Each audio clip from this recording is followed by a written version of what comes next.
Chemistry सीटी 2025 crash course series के अंदर अभी तक हम लोगों ने एटॉमिक स्ट्रक्चर का जो थियरी पार्ट था वो कंप्लीट कर लिया था।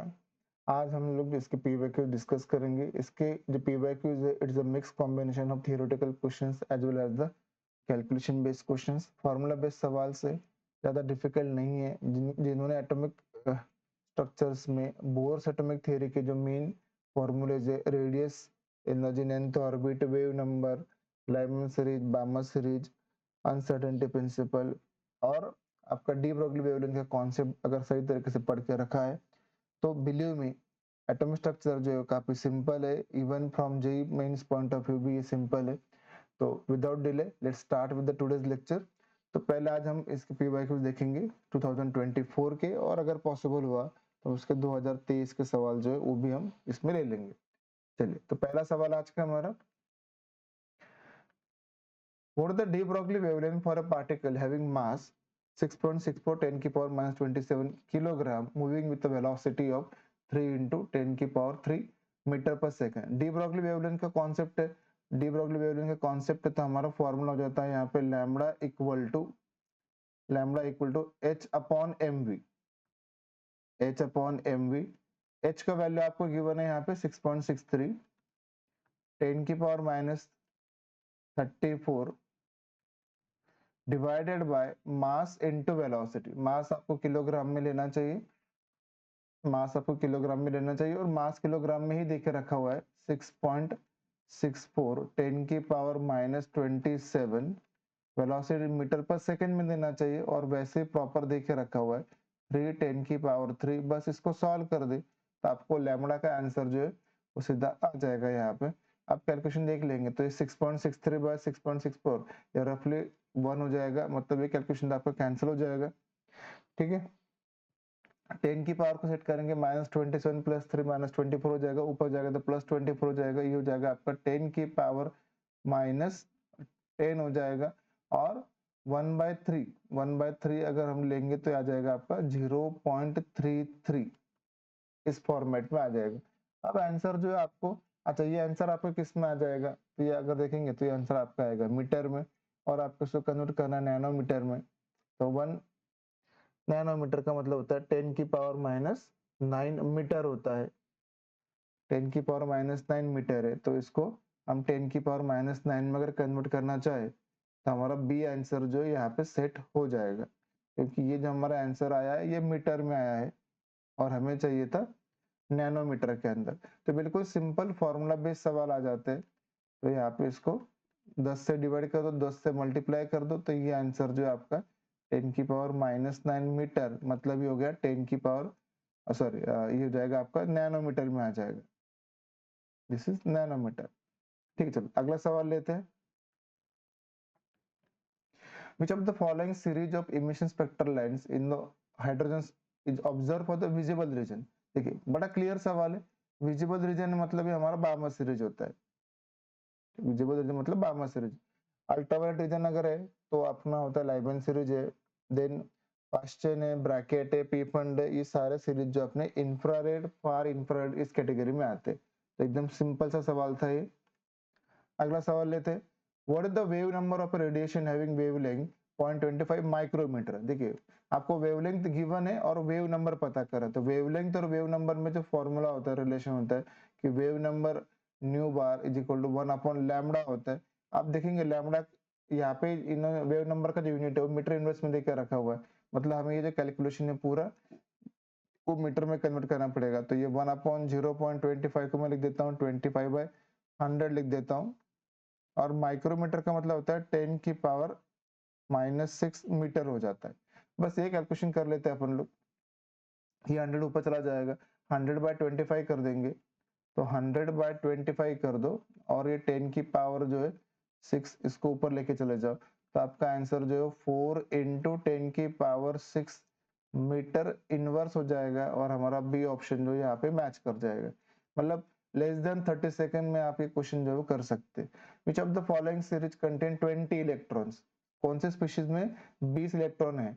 आप पोटेशियम का नंबर अगर देखोगे तो पोटेशियम का नंबर जो एटॉमिक नंबर इनका 19 है, 19 है, मतलब 19 प्रोटॉन्स है और 19 इलेक्ट्रॉन्स है, बट पोटेशियम प्लस बोला है तो पोटेशियम प्लस में एक इलेक्ट्रॉन कम हो जाएगा, तो K प्लस की अगर बात करें तो यहाँ पे आ जाएगा आपके पास ये 18 इलेक्ट्रॉन हो जाएगा, और हमें 20 की बात बोली गई तो ये तो चलेगा नहीं। कैल्शियम में अगर देखेंगे तो कैल्शियम का एटॉमिक नंबर जो 20 होता है, और 20 ही उसमें नंबर ऑफ प्रोटॉन्स और नंबर ऑफ इलेक्ट्रॉन्स होंगे, तो ये बात सही हो गई। एकदम छोटा सा सवाल था, मतलब आप देखें कि it's very simple questions.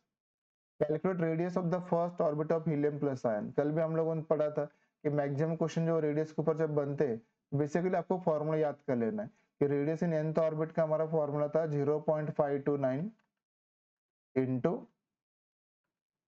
n square by Z, but ये आंसर आपका आता है एंगस्ट्रॉम यूनिट के अंदर। अब डाटा आपको यहाँ पे पिकोमीटर में देकर रखा है, तो पिकोमीटर के लिए फॉर्मूला हो जाएगा हमारा 52.9 n स्क्वायर बाय जेड, ये आ जाएगा आपका पिकोमीटर के अंदर आ जाएगा, क्योंकि 1 एंगस्ट्रॉम का मतलब होता है 10 की पावर -10 मीटर होता है, और 1 पिकोमीटर का मतलब होता है 10 की पावर -12 मीटर होता है। तो एक बार 100 से मल्टीप्लाई कर दो और 100 से डिवाइड कर दो, तो आपके पास सीधा आंसर जो पिकोमीटर में आ जाएगा। फर्स्ट ऑर्बिट के लिए बात बोली गई है, देखो वर्ड के ऊपर ध्यान देना है। फर्स्ट ऑर्बिट बोला है मतलब n की वैल्यू 1 है, हीलियम प्लस बोला है मतलब z की वैल्यू जो 2 है, बस ये वैल्यूज यहाँ पे पुट कर लेते हैं, तो ये आंसर आ जाएगा आपका 52.9 इंटू एन स्क्वायर, मतलब 1 का स्क्वायर 1 हो जाएगा, डिवाइडेड बाय जेड, जेड की जो वैल्यू है आपकी वो 2 है, इसको आधा कर दो तो लगभग 26 के करीब आपका आंसर जो आ जाएगा। तो यहाँ पे ए आंसर जो आपका मैच कर जाएगा, ठीक है। एन स्क्वायर बाय जेड, देखिए यहाँ पे बड़ा कंफ्यूजन होता है, एनर्जी वाले फॉर्मूला हमारा होता है वहाँ पे Z square by n square होता है, वेलोसिटी में हमारा जेड बाय एन होता है फॉर्मूला में, बट रेडियस वाले फॉर्मूला में हमारा एन स्क्वायर बाय जेड होता है। तो फॉर्मूला बड़ा इंपॉर्टेंट है, फॉर्मूला अगर सही है तो आपका कैलकुलेशन जो है वो क्लियरली हो जाएगा, ज्यादा दिक्कत होगी नहीं इसके अंदर। अगला सवाल है, what are the designation of orbital with quantum number n equal to 4 and l equal to 3। सही बात है, l इक्वल टू अगर 3 है तो l इक्वल टू 3 का मतलब होता है अपना f सब शेल होता है, और 4 मतलब ये हो जाएगा आपका 4f हो जाएगा, this combination will be 4f, ठीक है। तो आपने को मेनली ये याद करना पड़ेगा कि l की कौन सी वैल्यू के लिए हमारा कौन सा नाम जो होता है वो सुटेबल होता है, कि l की वैल्यू हमारी 0 है, 1 है, 2 है, 3 है, 4 है, अकॉर्डिंगली हम उसको S P D F G ऐसे उनको नाम हमने दे के रखे सब शेल्स को, तो इस तरीके से अपन इनके नेमिंग जो है वो कर सकते हैं। एग्जाम में सवाल कुछ और भी आ सकता है। Find the number of electrons that generate 1 coulomb charge, this is the next question. 1 coulomb charge generate करने के लिए कितने इलेक्ट्रॉन की जरूरत पड़ेगी, तो सीधी सी बात है, एक इलेक्ट्रॉन अगर आप लेते हो तो एक इलेक्ट्रॉन के ऊपर आपका चार्ज कितना होता है, एक इलेक्ट्रॉन के ऊपर चार्ज होता है 1.6 इंटू 10 की पावर -19 कूलम, ये चार्ज होता है।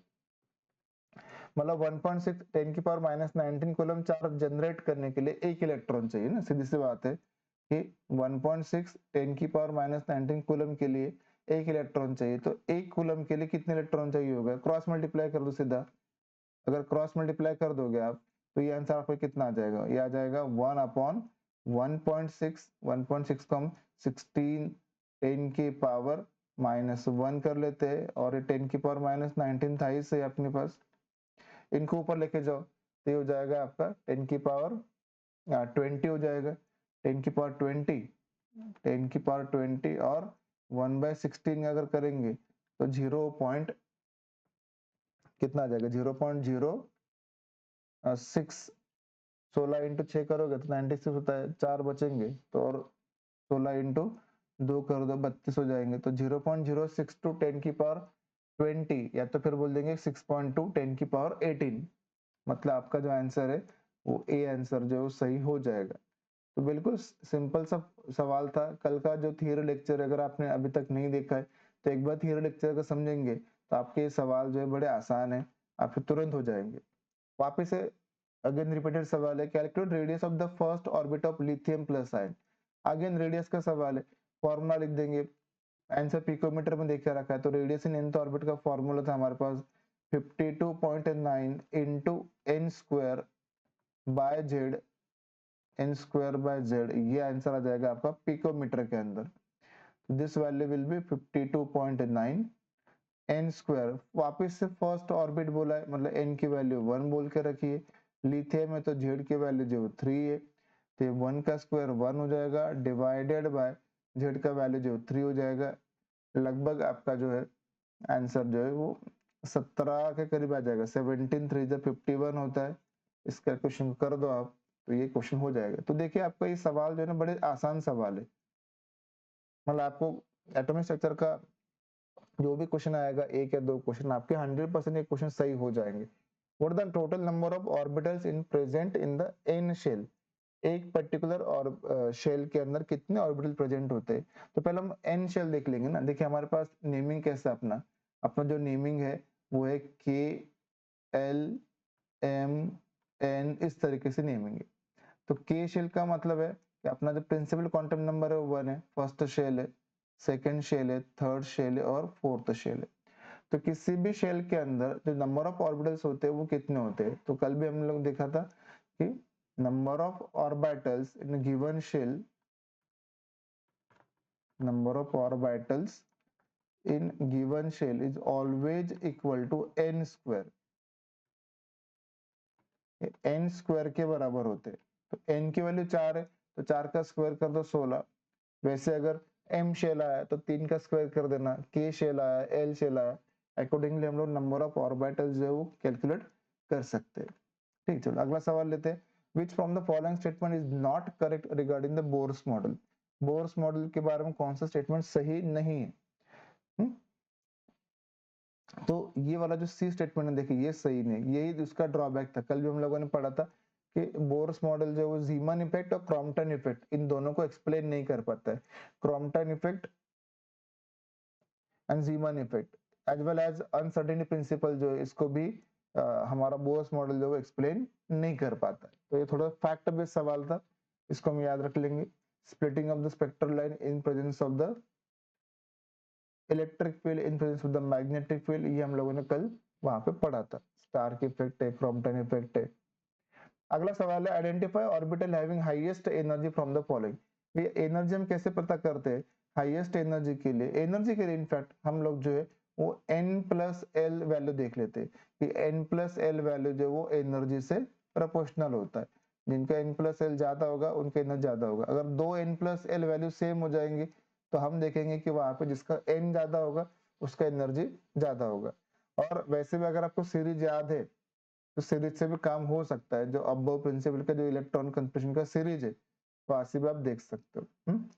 तो यहाँ से अपने को ये पता चल जाएगा। n प्लस एल देखना था तो n प्लस एल देखेंगे तो 2 प्लस एल की वैल्यू जो थी यहाँ पे 1 थी, यहाँ पे 3 प्लस 0 3 हो जाएगा, 3 प्लस 2 5 हो जाएगा और यहाँ पे 4 प्लस 1 अगेन 5 हो जाएगा। तो यहाँ पे 5 है, यहाँ पे 5 है। अब इन दोनों में कैसे कंपेयर करना है? तो हमने अभी पढ़ा कि अगर दो 2n प्लस एल वैल्यू अगर सेम है, 2n plus L values if same then higher the n higher is the energy, higher the n value n के ऊपर डिपेंड करेगा। फिर higher the n value higher is the energy। तो basic सवाल जो वो अबो प्रिंसिपल का इन्होंने पूछा है, how the electrons are filled. बस उस पार्ट को अगर हमने समझ लिया है तो ये सवाल देखिए बिल्कुल आसान था। Let's go for the next question. Which of the following equation gives angular momentum of electron in a stationary orbit? वापस से बोर्स मॉडल का सवाल था।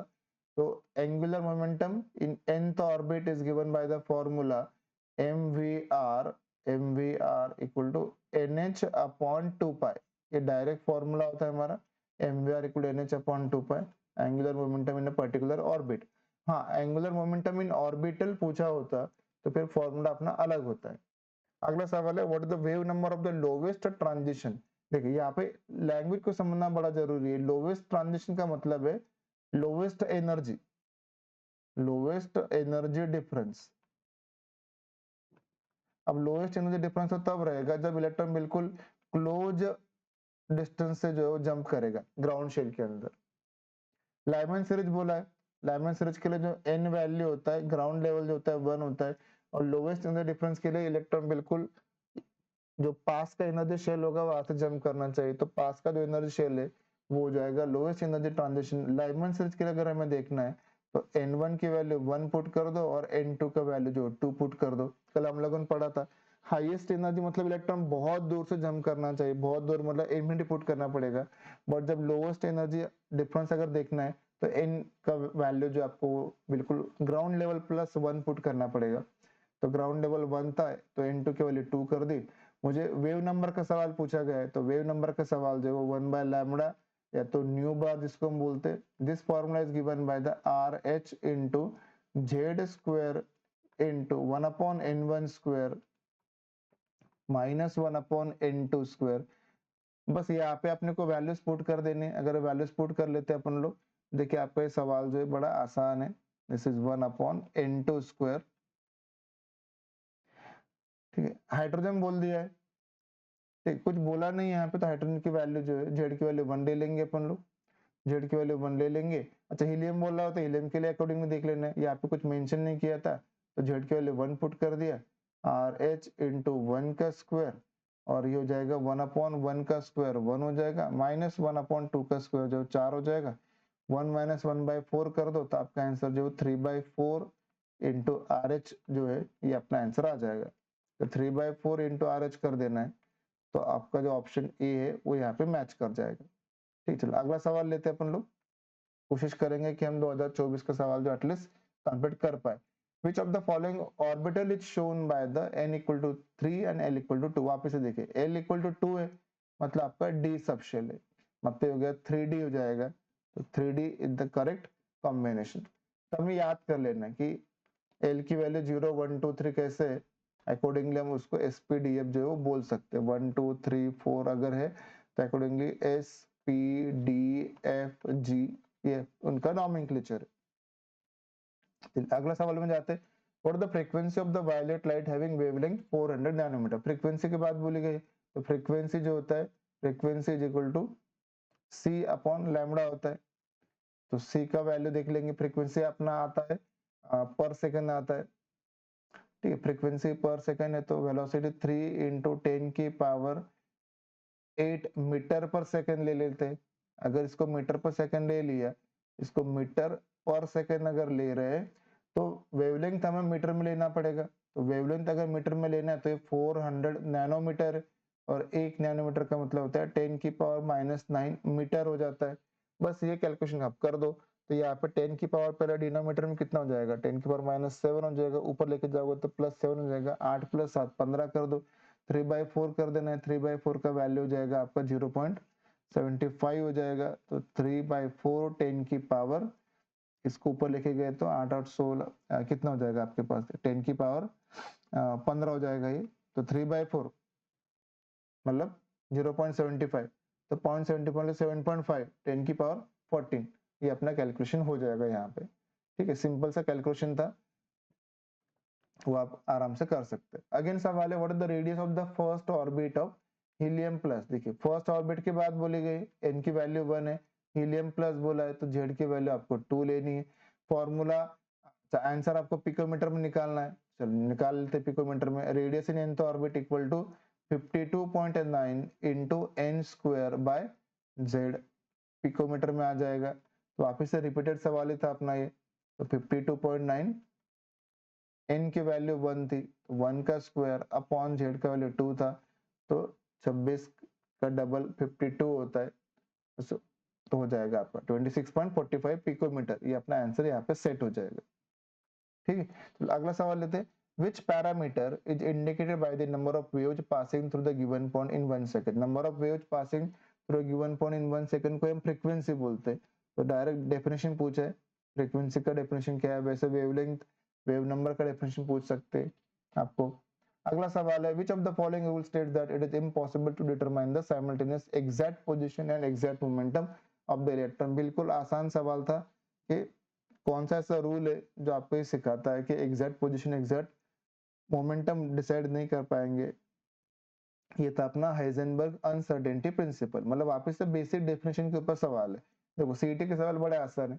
आइसोटोन्स, अगला सवाल हमारा, कौन सा पेयर जो आइसोटोन दिखा था, आइसोटोन का मतलब हो गया same number of neutrons, same number of neutrons देखना है। और नंबर ऑफ न्यूट्रॉन्स अगर मुझे कैलकुलेट करना है तो न्यूट्रॉन्स का नंबर हम कैसे कैलकुलेट करते हैं, तो एटॉमिक मास नंबर जो है इसमें से अगर हम लोग z मतलब एटॉमिक नंबर अगर माइनस कर देंगे तो नंबर ऑफ न्यूट्रॉन आ जाएगा। पहले सवाल हम देख लेते हैं, 12 में से 6 गए, 12 में से 6 गए तो 6 बचेंगे, 14 में से 6 माइनस करो तो 8 बचेंगे, ये तो चलेगा नहीं। दूसरा सवाल हम देखते हैं, 12 में से 6 गए तो 6 बचेंगे, 11 में से 5 गए तो भी 6 बचेंगे, यही आपका आंसर है। Same number of neutrons, isotones, वैसे आइसोटोप, आइसोबार्स, आइसोडाइफर्स, ये हम लोगों ने कल के लेक्चर में पढ़ा था। Identify the orbital having the lowest energy, lowest energy उनका रहेगा जिनका n plus value, n plus l value सबसे कम रहेगा, is proportional to the energy. और दो n प्लस एल वैल्यू अगर सेम है, जिसका n वैल्यू बड़ा है उसका एनर्जी भी ज्यादा होगा। तो सिंपल सा कॉम्बिनेशन था। लोवेस्ट एनर्जी अगर आपको देखना है यहाँ पे, तो इसका आंसर जो आपका आ जाएगा 2p आ जाएगा, कि 1s 2s 2p 3s 3p, ठीक है। फिर 4p 3d, इस तरीके से अपना कॉम्बिनेशन चलता है। 3s 3p, फिर उसके बाद 3p के बाद आ जाता है अपना 4s आ जाता है, फिर 3da, फिर 4pa। तो अब वो प्रिंसिपल का रूल अगर याद कर लिया है तो यहाँ से काम हो जाएगा, ठीक है। तो ये सीरीज एक बार याद कर लेना है, 1s, उसके बाद होता है 2s, 2s के बाद होता है 2p, 2p के बाद होता है 3s, 3s के बाद होता है 3p, 3p के बाद होता है अपना 4s, 4s के बाद होता है अपना 3d, बराबर। इस तरीके से अपना ये कॉम्बिनेशन चलता है। फिर होता है 4p, this n plus L rule लगाना है आपको, आसान से सवाल है, हो जाएगा। Calculate radius of the fourth orbit, देखिए फोर्थ ऑर्बिट क्लियरली बोला है, मतलब n की वैल्यू 4 बोल रहे। बोरॉन की बात बोली गई तो बोरॉन का एटॉमिक नंबर जो है वो भी होता है अपना 5 होता है, बेरिलियम का 4 होता है, बोरॉन का 5 होता है। Radius in nth orbit picometre में बोला है, तो radius in nth orbit picometre का फॉर्मूला था 52.9 n square by Z, n square by Z था। ये वैल्यू हो जाएगा अपना 52.9, n स्क्वायर की जो वैल्यू है वो n की वैल्यू 4 है, 4 का स्क्वायर 16 कर देना, डिवाइडेड बाय z, z की वैल्यू 5 है। बस ये कैलकुलेशन आप कर दो तो लगभग कितना हो जाएगा, 52.9 बाय 5 करोगे तो लगभग 50 मान लो, 50 बाय 5 का 10 हो जाएगा, 10 इंटू 116 करोगे तो 160 के ऊपर जो है आंसर आएगा, थोड़ा सा ज्यादा आंसर आएगा। तो 160 से ज्यादा आंसर जो है वो ये आपको दिख रहा है, ठीक है। लगभग इसको 50 मान लो, 50 बाय 5 कर देना, 10 हो जाएगा, 10 इंटू 16, ठीक है। ये रफली कितना मान लो, 50 मान लो, 16 कर दो, 5 कर दो, क्योंकि ऑप्शन में बहुत बड़ा डिफरेंस दिख रहा है। बस ये कैलकुलेशन आपको कर देना है तो ये ऐसे हो जाएगा। अगला सवाल है, calculate wavelength of emission of a photon having, wave number दे के रखा है, वेव नंबर दे के रखा है और वेवलेंथ पता करना है, आसान है। तो wave number is equal to 1 by lambda होता है, तो लैम्डा मुझे पता करना था, तो लैम्डा जो है वो आ जाएगा 1 अपॉन वेव नंबर कर देना है, 1 अपॉन वेव नंबर मतलब आ जाएगा 1 अपॉन 11,516, और ये सेंटीमीटर इनवर्स था तो सेंटीमीटर ऊपर चला जाएगा, तो आंसर अपना सेंटीमीटर में आ जाएगा। बस यहाँ पे जो कैलकुलेशन है उसको अपने को नैनोमीटर, एंगस्ट्रॉम, पिकोमीटर जैसे देकर रखा है उसको हमें कर देना है, बस ये कैलकुलेशन कर देना है। तो यहाँ से जो भी आपका आंसर आएगा वो सही हो जाएगा। रफ कैलकुलेशन करना है, कोई एकदम परफेक्ट कैलकुलेशन की जरूरत नहीं होती है, इसको 1 अपॉन 11,500 ऐसे आप रफ कैलकुलेशन कर दो। 500 जो है उसके 2 जीरो जो उसको ऊपर लेके जाओ, 10 की पावर -2 कर दो और बाकी कैलकुलेशन आप कर देना। तो मुझे लगता है कि 1000 इंटू सॉरी 115 इंटू 7 करोगे तो 15 इंटू 7 मतलब 105 हो जाएगा, 1050, मतलब 700 के ऊपर आंसर आपका जाना चाहिए। तो 700 के ऊपर अगर आंसर जाना चाहिए तो एक ही ऑप्शन दिख रहा है, 868। तो रफ कैलकुलेशन करके इस सवाल को किया जा सकता है। अगला सवाल ले लेते हैं, विच of the following statement is correct regarding the isobars. Isobars क्या होता है, जिनका एटॉमिक मास नंबर सेम होता है बट एटॉमिक नंबर जो उनका अलग होता है उनको हम बोलते हैं आइसोबार्स बोलते हैं। मास नंबर सेम होना चाहिए, these are the these have same number of neutrons, नहीं वो तो आइसोटोन्स होते हैं, जिनके न्यूट्रॉन सेम होते हैं वो आइसोटोन्स होते हैं। these are the atoms of different elements, हाँ ये पॉसिबल है, these are the atoms of different element, ये बिल्कुल सही है, क्योंकि डिफरेंट एलिमेंट होगा तभी तो जेड का वैल्यू अलग होगा, जेड इज डिफरेंट होता है, आइसोबार के लिए जेड डिफरेंट होता है, बट ए आपका जो होता है वो सेम होता है, ए मतलब मास नंबर जो है वो सेम है, तो एलिमेंट अलग होना चाहिए, तो ये सही बोला है उसने, डायरेक्ट एटॉमिक नंबर नहीं बोला है, तो उन्होंने एलिमेंट डिफरेंट बोला है, तो बाय डिफॉल्ट उसका एटॉमिक नंबर भी अलग होगा। अगला सवाल है what is the energy associated with the first orbit of helium plus. देखिए first orbit of helium plus की एनर्जी निकालना है, तो एनर्जी nth ऑर्बिट का हमारा फॉर्मूला था -13.6 -13.6 Z square by n square, Z square by n square ये होता है अपना ईवी में होता है, इलेक्ट्रॉन वोल्ट पर एटम में होता है, और अगर आपको कैलकुलेशन जूल में चाहिए तो जूल में अगर आपको कैलकुलेशन करना है तो 1 ईवी का वैल्यू कितना होता है वो हमें पता है 13.6 into Z square upon n square, और इसको मल्टीप्लाई कर दो आप 1.6 इंटू 10 की पावर -19 कूलम से, तो आंसर आपका जूल में आ जाएगा, जूल पर एटम में आपका कन्वर्जन हो जाएगा।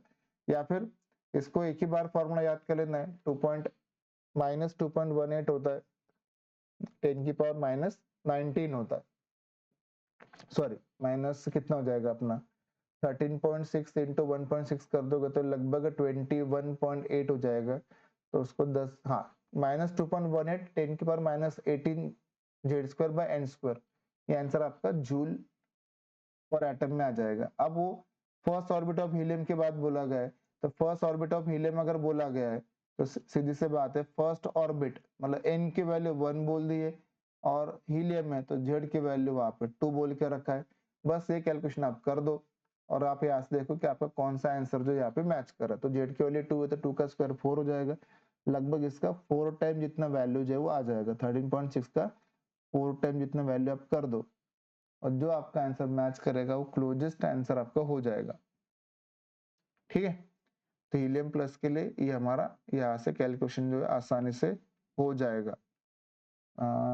हीलियम दिया था तो जेड के लिए 2 लेके 2 का स्क्वायर 4 कर देंगे, 13.6 इंटू 4 कर देना तो 6 इंटू 4 कितना हो जाएगा आपके पास 24 हो जाएगा, 13 इंटू 4 52, 52 और 2 54, तो 54। मुझे लगता है कि यहाँ पे ना ऑप्शन में कुछ तो गड़बड़ किया है इन्होंने, इधर ऑप्शन में कुछ तो गड़बड़ लग रहा है कैलकुलेशंस में, बस ये फॉर्मूला जो है ना आपको यूज कर लेना है, एग्जाम जैसे भी आएगा कौन सा ऑर्बिट बोला है उसके ऊपर ध्यान देना है, एटॉमिक नंबर के ऊपर ध्यान देना है, कैलकुलेशन हो जाता है। ठीक, चलो यहाँ से कैलकुलेशन आपका हो जाएगा, एक बार आपको कैलकुलेशन कर देना है, ये कैलकुलेशन आपके लिए छोड़ दिया है, फॉर्मूला में एक्सप्लेन कर देता हूँ। What is the wave number of the lowest transition, वापस से बोल देखो लोवेस्ट ट्रांजिशन बोला है मतलब ही लोवेस्ट एनर्जी की बात बोल रहे हैं, लोवेस्ट ट्रांजिशन मतलब लोवेस्ट एनर्जी डिफरेंस, और लोवेस्ट एनर्जी डिफरेंस के लिए इलेक्ट्रॉन बिल्कुल पास से जंप करना चाहिए। बाल्मर सीरीज बोला है, बाल्मर सीरीज के लिए n1 की वैल्यू जो होती है वो 2 होती है, तो लोवेस्ट एनर्जी अगर लेना है तो n2 का वैल्यू जो मुझे 3 ले लेना है, लोवेस्ट एनर्जी ट्रांजिशन मतलब बिल्कुल पास से जंप करेगा, हाईएस्ट एनर्जी बोलेंगे तो इलेक्ट्रॉन बहुत दूर से जंप करेगा, या यही क्वेश्चन वो लैम्बडा मैक्स लैम्बडा मिनिमम का सवाल आ सकता है, एनर्जी कम है तो लैम्बडा मैक्स यहाँ पे आपका ज्यादा होगा, एनर्जी अगर ज्यादा होगा तो लैम्बडा आपका मिनिमम हो जाएगा, तो सेम सवाल एनर्जी का ना देके वो वेवलेंथ का दे सकते हैं। ठीक है, ये सवाल ध्यान में रखना कि लोवेस्ट एनर्जी है मतलब यहाँ पे अपना जो लैम्बडा है वेवलेंथ तो मैक्स हो जाएगा, और जब आपका एनर्जी मैक्सिमम होगा तो वेवलेंथ आपका मिनिमम हो जाएगा। बस ये सवाल था, वेव नंबर निकालना था, डायरेक्ट फॉर्मूला था wave number is equal to 1 by lambda, this is equal to R H into Z square 1 upon n1 square minus 1 upon n2 square, तो n1 और n2 की वैल्यू जो पुट कर दो आप, और z की वैल्यू तो 1 देखे रखिए, तो ये हो जाएगा आपके पास आर एच हो जाएगा 1 अपॉन 2 का स्क्वायर मतलब 1/4 कर देना, और ये हो जाएगा 1/9 हो जाएगा, 9 में से 4 गए तो 5, 5/36, 5/36 is the correct answer for this particular question. ठीक है, तो देखिए आप बड़ा सिंपल सा सवाल है। अगला सवाल है what is the amount of energy associated with the first orbit of mono positive helium ion, वापस से रिपीटेड सवाल है, mono positive first orbit n की वैल्यू 1 है, मोनो पॉजिटिव मतलब हीलियम प्लस की बात बोली गई है, तो जेड का वैल्यू वहां पे 2 है। फॉर्मूला यूज कर देना है, इन्होंने डायरेक्ट की वैल्यू आर एच मतलब जो Rydberg constant for energy values होता है वो दे के रखा है। तो डायरेक्ट सीधा सीधा सवाल था, तो यहाँ से सवाल वापिस रिपीटेड सवाल था, तो ये हो जाएगा आपसे। ठीक है, चलो ये सवाल हो जाएगा। अगेन अगला सवाल ले लेते हैं। What is the representation of element having mass number 40 and 20 neutron? बड़ा सिंपल सवाल है। कोई भी एलिमेंट का जो रिप्रेजेंटेशन होता है कैसे करते हैं अपन लोग? एलिमेंट का नाम जो भी है इसका सिंबल, नीचे उसका एटॉमिक नंबर और ऊपर उसका एटॉमिक मास नंबर, ये देख रखा होता है। तो एटॉमिक मास नंबर तो आपको गिवन है, this value is given to you, A पता है। ठीक है, और ए क्या होता है? तो A is equal to Z plus number of neutron की बात होती है। तो उसने ये 40 देके रखा है, 40 इज इक्वल टू जेड पता नहीं है बट नंबर ऑफ न्यूट्रॉन मुझे पता है 21। तो जेड का वाले कितना आ जाएगा आपके पास? 19 आ जाएगा। तो आप देख लो कौन सा ऑप्शन मैच कर रहा है आपका। एटॉमिक नंबर 19 होना चाहिए, मास नंबर आपका 40 होना चाहिए। तो बेसिक सवाल, बेसिक डेफिनेशन अगर आपको पता है, कॉन्सेप्ट हो जाता है। अगला सवाल है, which of the following orbitals have the same n plus l value as that of the 3d orbital? ये 3d orbital में अगर हम देखेंगे तो n plus l कितना हो रहा है? 3 plus 2 5 हो रहा है। 5 जिसका आंसर आएगा वही अपना आंसर है। तो 4p is the correct answer, क्योंकि यहाँ पे हो जाएगा 4 प्लस 1 हो जाएगा वापस से। अभी हम लोगों ने देखा था कि l की वैल्यू 0 1 2 3 4 अगर है, अकॉर्डिंगली एसपीडीएफ हम बोल सकते हैं। अगला सवाल है, what is the momentum of a microscopic particle having de Broglie wavelength 6 angstrom unit?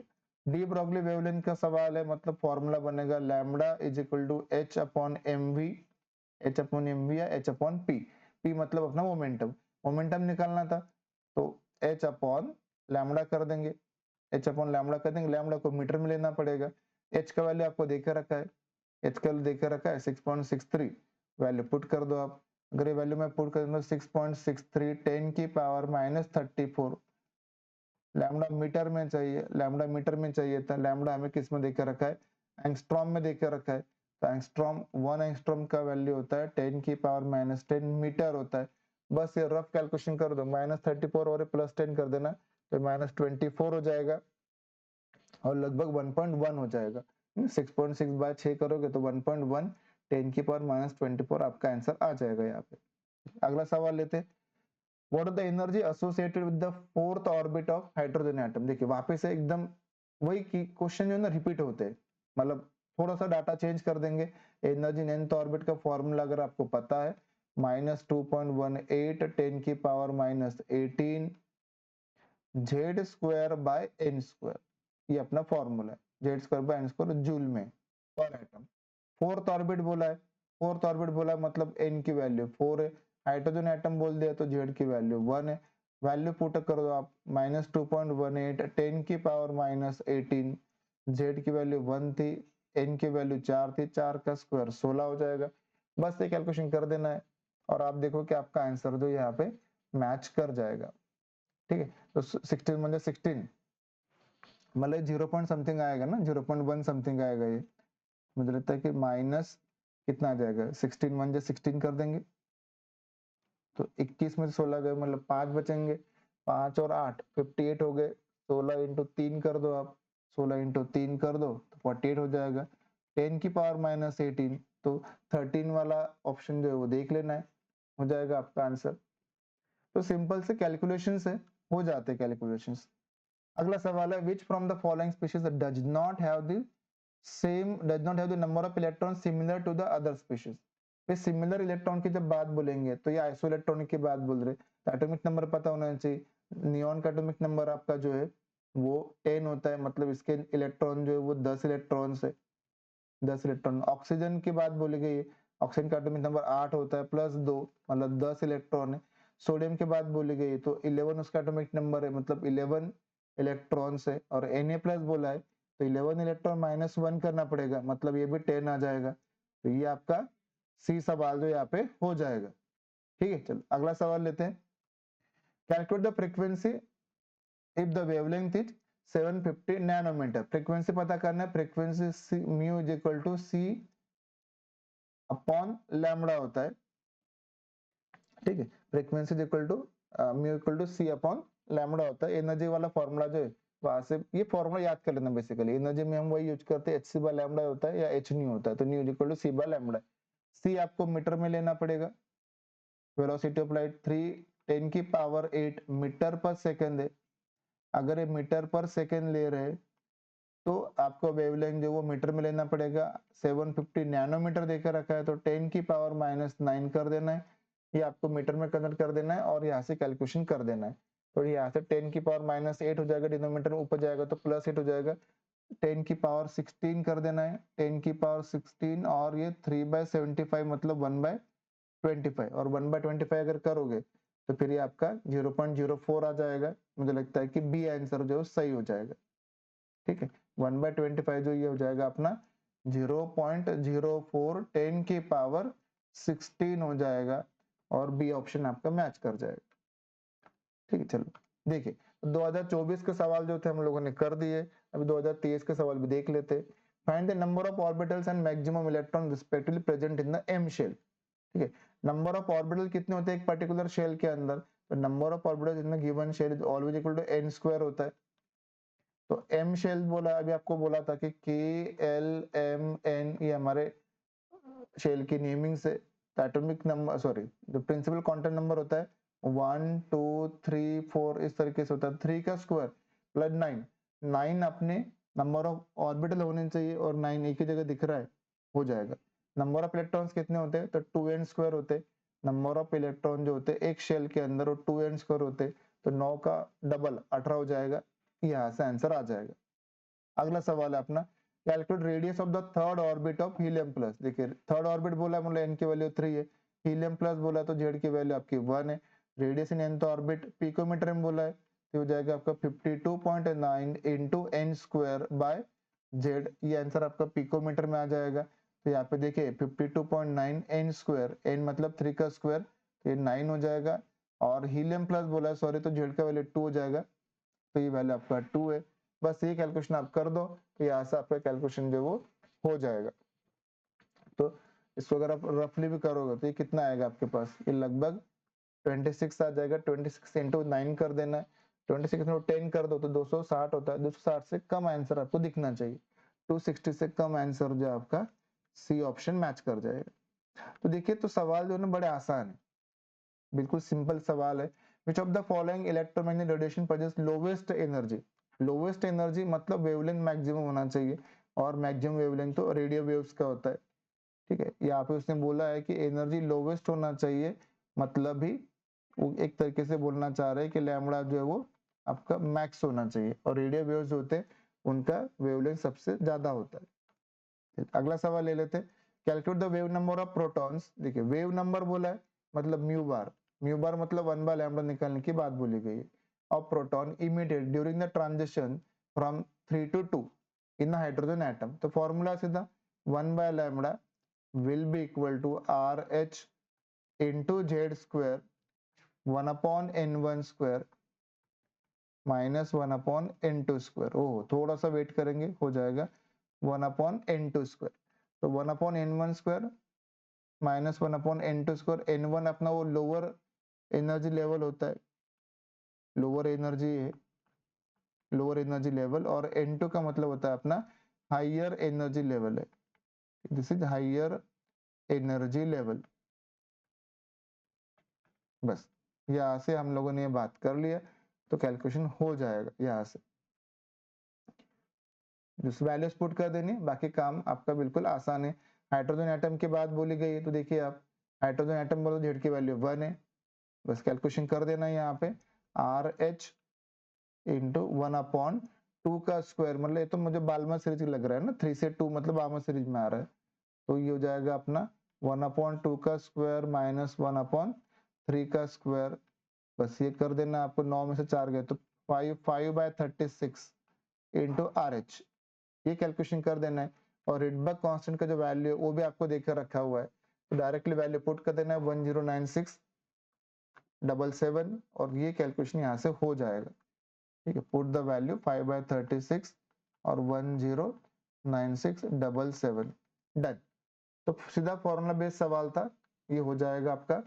अगला सवाल ले लेते हैं, Find the radius of the fourth orbit of hydrogen atom if the radius of the first orbit is r picometer. ठीक है, तो radius in nth orbit जो होता है वो बेसिकली क्या होता है, radius in the nth orbit जो होता है वो radius of hydrogen into n square by z होता है।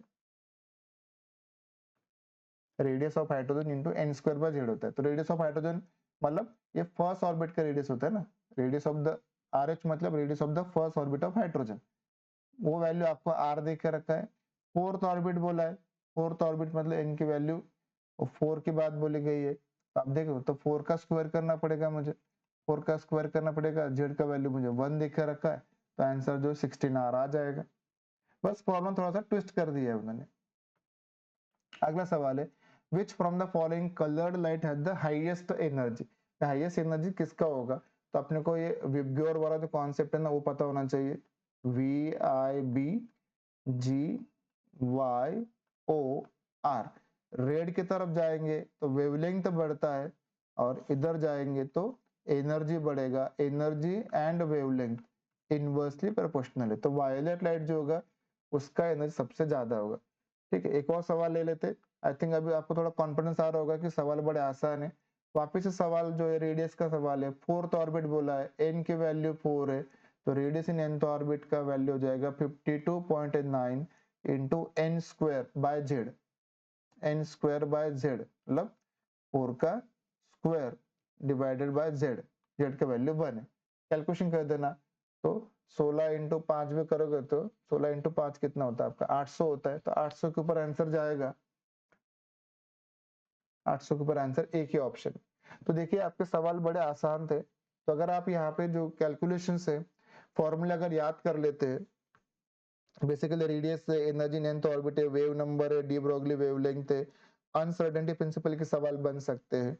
तो थोड़े से फॉर्मूले अगर हमने याद कर लिए तो मुझे लगता है कि एटॉमिक स्ट्रक्चर के जो 2 सवाल या एक सवाल तो कम से कम आएगा ही सही, तो एक सवाल जो आपका श्योरली हो जाएगा, यहाँ पे आपको तुक्का मारने की जरूरत नहीं पड़ेगी। तो इस वीडियो को वापस से देखें एक बार, जो प्रीवियस वीडियो था हमारा जिसमें हम लोगों ने पूरा थियरी पार्ट और जो फॉर्मूलेज हम लोगों ने कवर किए थे उसको अगर वापस से देख लेंगे तो एटॉमिक स्ट्रक्चर का एक सवाल जो आपका श्योरली हो जाएगा। अगर ये वीडियो आपको अच्छा लगा है तो इसको लाइक करो, शेयर करो, और चैनल को सब्सक्राइब नहीं किया तो वापस से एक बार चैनल को सब्सक्राइब करना है। अगला जो सीरीज होगा हमारा वही फिजिकल केमिस्ट्री या तो इनऑर्गेनिक केमिस्ट्री का, जो जिसका वेटेज ज्यादा होगा, जो हमारे वेटेज वाले चैप्टर बचे हम वो चैप्टर ले लेंगे और इसको यहाँ पे हम कंप्लीट करने वाले। तो अब तक के लिए इतना ही है। Till then goodbye, thank you.